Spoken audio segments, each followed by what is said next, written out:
Ecco, finalmente siamo tornati in palestra ad allenarci, la settimana è stata abbastanza tribolata, ovviamente.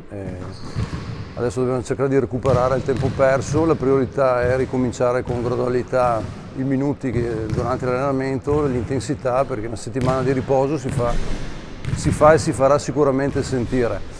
La priorità dei primi 2 allenamenti che abbiamo fatto, siamo allenati praticamente solo 2 volte, è stato riprendere confidenza con la palla, fare un ripasso dei giochi generali, quindi noi dobbiamo cercare di trovare il nostro ritmo partita.